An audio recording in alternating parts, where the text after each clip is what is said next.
मैदान में उम्मीदवार भी नहीं उतारा तो रिकमेंडेशन चली गई कि जनाब इलेक्शन जो है वो आगे एक्सटेंड होनी चाहिए। जम्मू कश्मीर में नेशनल कॉन्फ्रेंस पीडीपी दो बड़ी जमातें हैं जो जम्मू कश्मीर की जमातें हैं, उनकी तरफ से ये मुतालबा तो नहीं किया गया।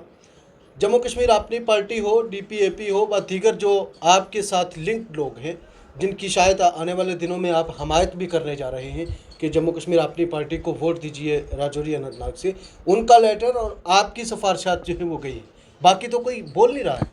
अगर सियासी बात की जाए, जज्बात को दूर रखा जाए, तो मैं सबसे पहले ये कहूँगा कि हमारे बच्चों का जो गला काटा गया वो नेशनल कॉन्फ्रेंस ने काटा। आप गुजर कम्युनिटी से तल्लक रखते हैं, फारूक अब्दुल्ला साहब की तरफ से गुजर कम्युनिटी को काफ़ी तनकीद किया गया लेकिन आपने खामोशी बरती रखी। फारूक अब्दुल्ला के ऊपर दुख ज़रा कम है, लेकिन हमें दुख उनके ऊपर है जो वहाँ स्टेज के ऊपर बैठे हुए थे, जो उस महफिल की रौनक थे, जो जिनकी सदारत में ये वो कन्वेंशन हुई, गुजर बकरवाल कन्वेंशन जम्मू शेर कश्मीर भवन में हुई, और वहाँ फारूक अब्दुल्ला ने इतना कुछ हमारी कौम के ख़िलाफ़ कहा, और जो जिनको उन्होंने कैंडिडेट बना के उतारा उन्होंने कुछ नहीं बोला। आपकी जमात ने, आपने भी ग्राउंड के ऊपर काफ़ी काम किया लेकिन उम्मीदवार नहीं उतारा, दुख होता है। अगर नोटिफिकेशन हो जाए तो दोबारा उम्मीद है मैदान में उतरने की। देखिए, अगर वो एलो करेंगे तो वी आर रेडी, और मैं आपको ये कहूँगा कि अगर हम इलेक्शन जीतेंगे 100% मैं आपको ये कहता हूँ कि हमारा और पीडीपी का मुकाबला होगा। मैंने आपको शायद आज से पहले भी एक बार कहा था, नेशनल कॉन्फ्रेंस को आप मुकाबले में नहीं समझ। नेशनल कॉन्फ्रेंस मुकाबले में नहीं है। आज मैं ये कह रहा हूँ आपको कि अगर भाजपा लड़े तो नेशनल कॉन्फ्रेंस तीसरे नंबर की पार्टी है। आदाब नाजरीन, मैं हूँ रियाज चौधरी और आप देख रहे हैं दी वर्ल्ड रिलेशन। हमारे साथ इस वक्त मेहमान है बीजेपी के ज़िला नायब सदर जनाब आसिफ कटारिया साहब। आज इलेक्शन कमीशन की तरफ से जो रिपोर्ट जो है वो मांगी गई है उससे ये खदशात हैं कि आज शाम तक या कल जो है वो इंतखाबात जो है वो राजौरी अनंतनाग कंस्टिट्यूंसी पे मुलतवी जो है वो हो सकते हैं और डेट एक्सटेंड की जा सकती है। इस सब पे जानेंगे आसिफ साहब। मैदान में उम्मीदवार भी नहीं उतारा तो रिकमेंडेशन चली गई कि जनाब इलेक्शन जो है वो आगे एक्सटेंड होनी चाहिए। जी, बहुत बहुत शुक्रिया रियाज साहब। जहाँ तक मैदान में कैंडिडेट उतारने की बात है, हमारी पार्टी ने एक असूली तौर पर फैसला ले लिया कि हमने यहाँ राजौरी अनंतनाग सीट से इलेक्शन नहीं लड़ना है। तो इसमें कैंडिडेट की बात नहीं आती। जब हमने इलेक्शन नहीं लड़ना, पार्टी हाईकमांड ने ये एक लार्जर इंटरेस्ट में जो फैसला किया है। तो जहाँ तक आपने ये पूछा कि रिकमेंडेशन चलेगी, रिकमेंडेशन तो जो भी हो, हमने पब्लिक की बात करनी है। हम रिकमेंड हर वो चीज़ कर सकते हैं, हमारी पार्टी हर वो चीज़ रिकमेंड करेगी जो पब्लिक के मुफाद में हो, और हमारे ख़ास कर जो इस कॉन्स्टिट्यूंसी की जो डेमोग्राफी है, यहाँ पर जो कनेक्टिविटी है, उसको देखते हुए लोगों ने इलेक्शन लड़ना है, लोगों ने इलेक्शन में हिस्सा लेना है, कैंडिडेट्स ने कैंपेन करनी है, और वोटर ने इस वक्त जो माइग्रेशन का सीज़न भी है, हम ये मानते हैं कि उनके लिए तो सबसे ज़रूरी है कि सबसे पहले वो अपने मंजिल पे पहुँचे। जो ये मुद्दा सभी लोग कहते हैं कि माइग्रेशन स्टार्ट हो रही है, मैं तो ये कहता हूँ कि माइग्रेशन स्टार्ट हो चुकी है। अभी हमारे जो लोग हैं, ट्राइबल लोग, आप चाहते हैं कि वो निकल जाए तो फिर आप इलेक्शन करवाएं। हम ये चाहते हैं कि वो ऑन वे है। आज की डेट में उनके लिए वोट कास्ट करना बहुत मुश्किल है। यानी आप ढोकों में करवाएंगे? हम ये कहते हैं कि जब वो मंजिल पर पहुंच जाएंगे, वहाँ से वापस हम उनको लाने का पूरा इंतज़ाम करेंगे, वो यहाँ पर आकर वोट डालेंगे। और आप हम जो पॉसिबल नहीं है, अगला सवाल रहेगा। जम्मू कश्मीर में नेशनल कॉन्फ्रेंस पीडीपी दो बड़ी जमातें हैं जो जम्मू कश्मीर की जमातें हैं, उनकी तरफ से ये मुतालबा तो नहीं किया गया। जम्मू कश्मीर अपनी पार्टी हो, डीपीएपी हो व दीगर जो आपके साथ लिंक्ड लोग हैं जिनकी शायद आने वाले दिनों में आप हमायत भी करने जा रहे हैं कि जम्मू कश्मीर अपनी पार्टी को वोट दीजिए राजौरी अनंतनाग से, उनका लेटर और आपकी सिफारिशात जो है वो गई, बाकी तो कोई बोल नहीं रहा है। देखिए, जहाँ नेशनल कॉन्फ्रेंस और पीडीपी की आपने बात की, उनका एक अपना ही, उनकी अपनी पार्टी है, उन्होंने अपनी बात करनी है, हमने लोगों की बात करनी है। लोग तो तैयार हैं वोट देने के लिए। जो लोग तैयार हैं उन्होंने आज भी वोट देना है, उन्होंने 10 दिन बाद भी देना है। और मैं ये कहता हूँ कि अगर ये प्रीपोन भी हो जाए तब भी लोगों ने वोट देना है। पोस्टपोन तो अलग बात है, अगर प्रीपोन हो तब भी देना है। लेकिन ये कहते हैं डेमोक्रेसी है, इसमें मैक्सिमम लोगों की इन्वॉल्वमेंट होनी चाहिए। और दूसरी ये है कि हर कैंडिडेट को इतना हक ज़रूर है कि वो अपनी कॉन्स्टिट्यूंसी में वहाँ पूरी कॉन्स्टिट्यूंसी में जाकर मुकम्मल तरीके से मेहनत करे। अगर दोबारा नोटिफिकेशन होती है तो बीजेपी का उम्मीदवार आएगा? देखिए, मैं ये चीज़ तो बिल्कुल नहीं कह सकता क्योंकि ये पार्टी हाईकमान का फैसला है।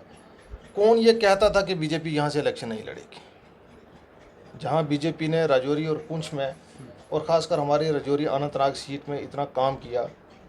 और मैं आपको एक बात ज़रूर ये कहूँगा कि जब से कल शाम से एक ये जो सोशल मीडिया के ऊपर ये आर्डर वायरल हुआ है जो इलेक्शन कमीशन ऑफ इंडिया ने भेजा है, आप इस आर्डर को आर्डर ना समझें, ये एक रेफरेंडम है। और इसमें लोगों ने किस तरीके की खुशी का इजहार किया है कि उनको एक उम्मीद है कि शायद हो सकता है कि आज भी वो भाजपा के इंतज़ार में है कि भाजपा आए, इलेक्शन लड़े। ये लोगों के दिल की आवाज़ है। तो तभी आपने एक्सटेंड करवा दिया? नहीं, ये इलेक्शन कमीशन ऑफ इंडिया का फैसला है और इलेक्शन कमीशन ऑफ इंडिया किसी मखसूस पार्टी के, लेकिन आशीर्वाद मरकज़ का ज़रूर रहता है। लेकिन चलिए आगे बात करते हैं। राजौरी अनंतनाग पे जो दो सियासी जमातें हैं, नेशनल कॉन्फ्रेंस भी है, पीडीपी है, लेकिन मुझे बताइए कि लोगों की तरफ से कई एतराज़ात जो है वो किए जा रहे हैं। इन जमातों ने किया क्या है? नेशनल कॉन्फ्रेंस के ऊपर भी 2010 का जो है वो सवाल उठाया जा रहा है, उस बारे में कुछ कहेंगे? देखिए, मैं तो अपनी जमात की बात करूँगा। हमारी जमात वो है कि जो इन्होंने पिछले 70 सालों में गलत किया उसको सुधारने की कोशिश की हमारी जमात ने। नेशनल कॉन्फ्रेंस ने और पीडीपी ने जो आज ये कह रहे हैं कि भाजपा सरकार जिसने गुज्जर और बकरवालों का कोई काम नहीं किया, ये पहली बार 2006 में जब फॉरेस्ट राइट एक्ट पूरे हिंदुस्तान में लागू हुआ, उस वक़्त यहाँ सरकार पीडीपी और कांग्रेस की थी। 2008 के बाद 2014 तक सरकार नेशनल कॉन्फ्रेंस और कांग्रेस की थी। इन्होंने फॉरेस्ट राइट एक्ट यहाँ इम्प्लीमेंट नहीं होने दिया। हमें ट्राइबल्स को जितनी मराद सेंटर से मिलती थी वो ये अपने डिस्पोजल के ऊपर रखते थे। इन्होंने कभी लोगों तक उनको पहुँचना नहीं। जब भाजपा ने इसको 2019 में फॉरेस्ट राइट एक्ट को यहाँ ऑन ग्राउंड इम्प्लीमेंट किया, तो मैं ये ज़रूर एक सवाल करूँगा कि 2006 से लेकर 2019 तक ये तीन जमातें जो हैं, इन्होंने अगर फॉरेस्ट राइट एक्ट यहाँ लागू नहीं होने दिया, इसके ज़िम्मेदार हैं। आपकी जमात ने लागू करके कौन सा तीर मार दिया? 6 लोगों को सर्टिफिकेट मिली है, बाकी तो वैसे तड़प रहे हैं। ऐसा मैं ये ज़रूर कहूँगा कि 6 को तो मिले। मुझे इसका गिनती का पता नहीं है कि कितने को मिले, कितने को नहीं मिले, लेकिन मैं ये फ़ख्र से कहूँगा कि 6 को तो मिले। ये आप भी कह रहे हैं, ये मैं भी कह रहा हूँ। लेकिन बाकी तो आज भी इंतज़ार कर रहे हैं ना। इंतज़ार जो कर रहे हैं, इंशाअल्लाह हम कमिटेड हैं। हम एक फ़र्द वाहिद तक, जो लास्ट इस लाइन में लास्ट आदमी खड़ा है, वहाँ तक इसका फ़ायदा पहुँचाने के वादाबंद है और इंशाअल्लाह हम ज़रूर पहुँचाएंगे। अगर आप इतना कुछ कर भी रहे हैं तो उम्मीदवार क्यों नहीं उतारा? देखिए, मैंने पहले ही आपको कहा कि ये लार्जर इंटरेस्ट में हमारी पार्टी का फैसला है। ये एक मेरा फैसला नहीं है। मेरा भी दिल करता है, मैं भी ये कहता हूँ कि हमारी पार्टी का चुनाव चिन्ह हो, हम उसके ऊपर जाके वोट दें, हम वहाँ पर मोहर लगाएं। और ऐसा भी नहीं, मैं आपको ये वसूख से कहता हूँ कि इस वक्त जो ये दो पार्टियाँ इस वक्त सेल्फ स्टाइल्ड पार्टियाँ बनी हुई हैं, जम्मू कश्मीर की, जो समझ रही हैं कि हम यहाँ के बड़े ठेकेदार हैं, इनसे आज की डेट में भी भाजपा का जो वोटर है वो इनको काबू नहीं आ रहा है और इनको पता है कि जो भाजपा का वोटर जिस साइड जाएगा उसी ने इलेक्शन जीतना है। आपकी सरकार ने शेड्यूल कास्ट और शेड्यूल ट्राइब को जॉब रिजर्वेशन 10% का अमेंडमेंट जो है वो लाया था जम्मू कश्मीर के लिए, जिसकी चेयरमैनशिप जो है वो नरेंद्र मोदी साहब कर रहे थे। लेकिन जम्मू कश्मीर के नेशनल कॉन्फ्रेंस के लीडर अली मोहम्मद सागर ने उनको चैलेंज कर दिया, जो अभी तक ज़ेर इल्तवा है। देखिए, ये तो आपने एक बात कही। अगर उन बातों के ऊपर आए तो मैं ये कहूँगा कि 2009 या 10 में अगर सियासी बात की जाए, जज्बात को दूर रखा जाए, तो मैं सबसे पहले ये कहूँगा कि हमारे बच्चों का जो गला काटा गया वो नेशनल कॉन्फ्रेंस ने काटा। और नेशनल कॉन्फ्रेंस वो जमात है जिसने हमारे लिए, हमारे बच्चों के लिए, ये आज कहते हैं 370 की दुहाई जो दे रहे हैं, इन्होंने 2009 में राजौरी और पुंछ के जो लोग थे उनके लिए 370 एक नया वो मिड वे कर दिया इन्होंने जवाहर टनल के ऊपर और यहाँ पीर की गली के, यहाँ का कोई नौजवान पढ़ा लिखा वहाँ जाकर नौकरी ना करे। और ख़ासकर कुछ हमारे ऐसे लीडर हैं मैं नाम नहीं लेना चाहूँगा क्योंकि हर आदमी उनको जानता है, वो आर्किटेक्ट ऑफ दिस बिल थे, जिन्होंने ये बिल इंट्रोड्यूस किया। और मैं तो सल्यूट करूँगा ताराचंद को, उसकी जुर्रत को सलाम करूँगा कि एक आदमी होते हुए उसने अपनी शेड्यूल कास्ट बरादरी के लिए वो खड़े रहे, उन्होंने बैन नहीं होने दी। जहाँ शेड्यूल कास्ट की ज़ीरो पॉपुलेशन थी, उन्होंने फिर भी उनको बैन नहीं होने दिया। और बदकिस्मती हमारे इन लोगों की ये थी कि हम जिन लोगों को अपना लीडर मानते थे, जिनके लिए हम यहाँ से आज की डेट में दौड़ते हैं, कल भी दौड़ते थे, हम जिनको अपना बहुत बड़ा रहबर मानते थे, उन्होंने हमारे बच्चों को हमारे सामने ज़बह किया। इस चीज़ का हमें दुख है। और दूसरी आपने बात कही कि रिजर्वेशन इन प्रमोशन, उसके लिए नेशनल कॉन्फ्रेंस के बहुत बड़े लीडर हैं। साहबका मुझे लगता है 2-3 बार वो कैबिनेट मंत्री भी रहे, अली मोहम्मद सागर साहब, वो पटिशनर हैं इस केस में। उनको ये बर्दाश्त नहीं हुआ कि ये जो रिजर्व्ड कैटेगरी के लोग हैं ये अफसर बने, ये दबे कुचले जो लोग हैं ये प्रमोट हों। उन्होंने हाई कोर्ट में जाकर हमारे इस केस को खुद ही उन्होंने वो फाइल करके उसके ऊपर उन्होंने स्टे लिया, जो आज तक ज़ेरे इल्तवा है। आपको क्या लगता है? एक बात मैं और कहूँगा, उसके अलावा 2019 में जब हमारे यहाँ डीडीसी इलेक्शन हुए, हमारे राजौरी, पुंछ और अनंतनाग के 3 जो डिस्ट्रिक्ट चेयरमैन थे ये फॉर शेड्यूल ट्राइब ये रिज़र्व हुए। और उसके लिए जस्टिस मसूदी साहब, यही नेशनल कॉन्फ्रेंस जो आज कह रही है कि हम आपके बहुत हमदर्द हैं, हमारी ही इसी कौम के ख़िलाफ़ इन्होंने हाई कोर्ट में रिट पिटीशन दायर की और ये कहा कि अनंतनाग की जो सीट है ये गलत तौर के ऊपर इन्होंने रिज़र्व किया है, गुजर डिज़र्व नहीं करते कहीं चेयरमैन बनना। ये भाजपा की सरकार थी जिसने यहाँ पर आज की डेट में मैं वसूख से कहूँगा कि नेशनल कॉन्फ्रेंस का जो डिस्ट्रिक्ट चेयरमैन है उसको अभी भी वेंटिलेटर के ऊपर ज़िंदा रखा हुआ है। ये भाजपा की सरकार है जिसके पास आज नेशनल कॉन्फ्रेंस के पास 3 या 4 मेंबर्स हैं और 10 उसके खिलाफ हैं। आप क्या कहना चाहते हैं कि ये एंटी गुजर जमात है? देखिए, मैं क्या कहूँगा, ये सभी कह रहे हैं। इसमें मुझे नहीं लगता कि कोई ऐसा शख्स हो या कोई ऐसा फ़र्द हो जो ये बात ना मानता हो।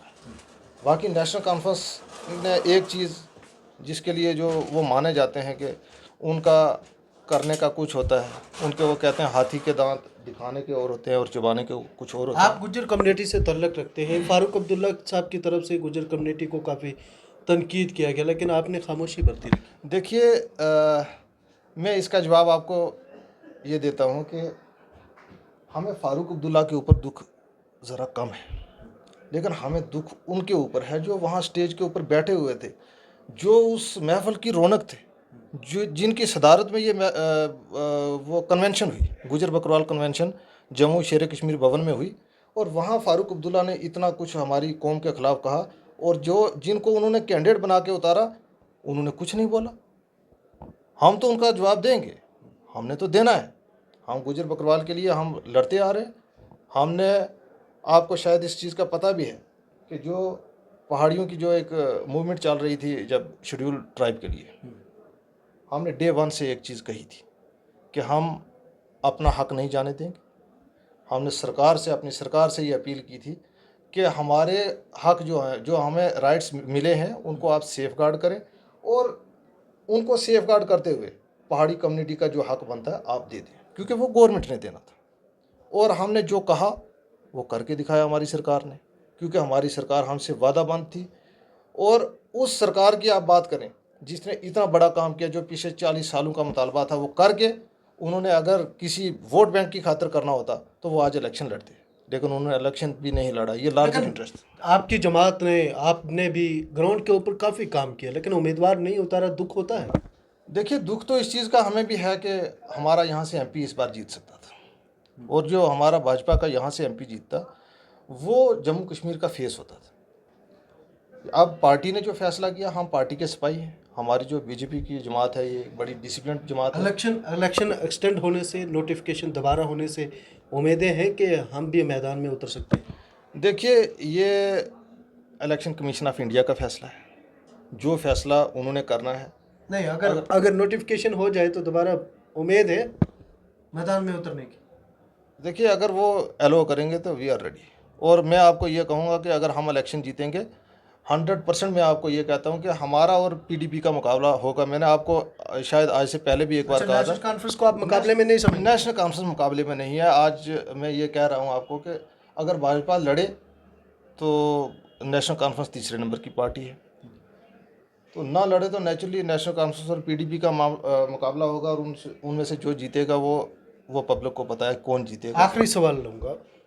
लोगों का कहना है कि भारतीय जनता पार्टी इस इलेक्शन को एक्सटेंड करवाकर गुर्जर कम्युनिटी के या बकरवाल कम्युनिटी के जो लोग डोकू में जाते हैं वो उनको वहाँ धकेल कर इस इलेक्शन में जो है वो धांधली करवाना चाहते हैं और लोगों को वोट से महरूम करना चाहते हैं। देखिए, लोगों ने बातें करनी है। लोगों ने जो लोग आपको ये बात कह रहे हैं, जो लोग आज गला फाड़ फाड़ के कह रहे हैं, कुछ लोग तो ये भी कह रहे हैं जी भारतीय जनता पार्टी को कैंडिडेट ही नहीं मिला, ये हम सुनते आ रहे हैं।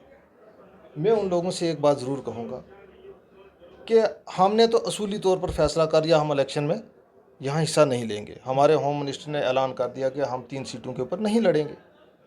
ये पार्टी की स्ट्रेटजी है। वो किस वजह से नहीं लड़े ये हम आपको पब्लिकली नहीं बता सकते, लेकिन मैं ये बात फ़ख्र से कहूँगा कि हमारी पार्टी ने अगर यहाँ कैंडिडेट उतारा होता, वो राजौरी और पुंछ का होता, यहाँ का ना होता, अनंतनाग का होता, कुलगाम का होता, शोपियाँ की जो हमारी एक जैनपुरा हमारे साथ कॉन्स्टिट्यूंसी है वहाँ का होता। कैंडिडेट तो इनको नहीं मिले जिन्होंने इंपोर्ट करके लाए कैंडिडेट। इन्होंने कहाँ कहाँ से मिलते हैं तरले।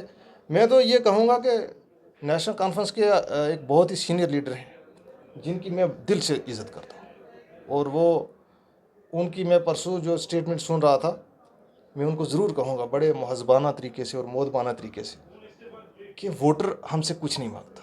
जो लीडर होते हैं वो वोटर जो उससे मांगता है सिर्फ अपनी इज़्ज़त। हर शख्स का अगर लीडर की अपनी इज़्ज़त है तो वोटर की भी इज़्ज़त नफ्स है। और वो ये कह रहे हैं कि आप जो वोटर हैं रजौरी पुंछ के, आप कोई एहसान नहीं कर रहे हैं मियाँ साहब को वोट देकर, बल्कि मियाँ साहब का ये एहसान है कि वो आपके लीडर बन के आए। ये वोटर की, मैं तो ये कहूँगा ये वोटर की तौहीन है, और इस डेमोक्रेसी में ये इस बात की कोई जगह नहीं है। जम्मू की नशिस्त के ऊपर जो है वो इंतखाबात है, अमकान है कि जीत हासिल होगी या फिर इस बार लखनपुर पार जैसे लोग कहते हैं? मैं आपको एक ही बात कहूँ कि अगर भारतीय जनता पार्टी यहाँ 3 सीटों के ऊपर नहीं लड़ रही है, मैं आपको ये वसूख से कहता हूँ कि जम्मू कश्मीर की 5 सीटों में से सबसे ज़्यादा जो सीट लेगी पार्टी वो हमारी भारतीय जनता पार्टी होगी। बाकी कोई भी जमात 1 से ऊपर सीट जीतने वाली नहीं है। जो ये चीखें चिल्ला रहे हैं, जो भी है हालात जो भी हैं, वो दुनिया के सामने। ये कहीं इनको अपनी जान के लाले पड़े हुए हैं कि एक एक सीट भी कहीं जीतने के ये चक्कर में नहीं है। हमारी जमात 2 सीटें तो जीतेगी। बाकी जो आशीर्वाद जिनको दिया है वो भी जीतेंगे। देखो, आशीर्वाद तो हमारी पार्टी सबसे बड़ी पार्टी है दुनिया, तभी तो कह रहा हूँ ना, आशीर्वाद जिनको दिया है वो भी जीतेंगे। दुनिया की सबसे बड़ी पार्टी है, और जो बड़े आदमी का आशीर्वाद होता है वो बड़ा ही आशीर्वाद होता है। चलिए, बहुत शुक्रिया। हमारे साथ ज़िला नायब सदर थे भारतीय जनता पार्टी के जनाब आसिफ चौधरी साहब, जिनके साथ तफसीली बातचीत। आपका क्या कुछ कहना है कमेंट बॉक्स में राय ज़रूर दें।